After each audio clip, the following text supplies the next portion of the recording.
Хайде да видим и последните 8 продукта, останали от календара на Sephora. Предният път отворихме до номер 16, затова сега е ред на номер 17.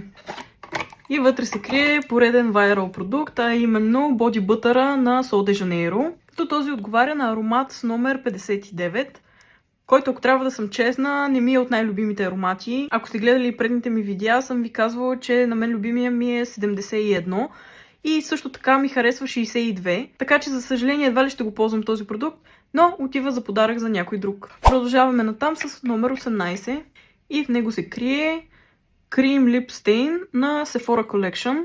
Веднага мога да ви кажа, че този цвят също няма да бъде нещо, което бих ползвала. Няма да ви казвам на какво приличам, когато си сложа червено червило, изобщо не е моят цвят. Единствено това, че пише, че е Lip Stain, малко ме обнадеждава, но все пак, гледайки му цвета, доста ме плаши и най-вероятно изобщо няма и да го отворя.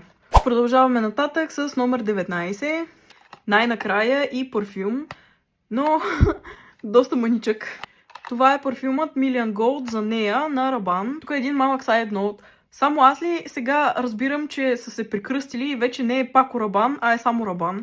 Явно пак съм изпуснала някоя драма, така че ако някой знае защо са си сменили името, може да ми напише долу в коментарите. Ето това е парфюмчето. Изключително мъничко. Не бих казала дори, че е мини. Според мен си е направо sample size. Честно да ви кажа, си мислех, че ако има парфюм в календара, той ще е поне 10 мл, но за съжаление не са били толкова дашни хората и са ни дали една малка пробичка за 5 мл. И още един недостатък. Дори няма спрейче, трябва ето така да си го слагате и започва да тече изключително много. Изобщо не е удобно за ползване според мен, но нека видим как мирише, поне дано да е хубав.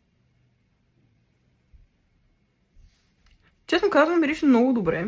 Аз съм малко трудна с харесването на парфюми. Аз обичам по-сладки, гурмантни парфюми, но този е доста свежичък и честно казвам ми харесва. Някой от вас, който го е ползвал, може ли да ми напише в коментарите колко е издръжливостта му, защото така като го усещам ми прилича на онези парфюми, които като си ги напръскаш след половин час нищо не се усеща. Знам, аз ли съм свикнала с прекалено тежки и силни парфюми, които миришат с часове, но очудващо този ще го ползвам, защото ми харесва, особено за леяринг ще е страхотен. Преминаваме към кутийка номер 20 и вътре се крие продукт на Биома. Това е тяхният Melting Balm Cleanser, който съдържа екстракт от маслини и олио от гроздови семки. Аз лично много харесвам продуктите на Биома. Специално не съм го пробвала, но обичам супер много точно такива балсами за разтваряне на грима.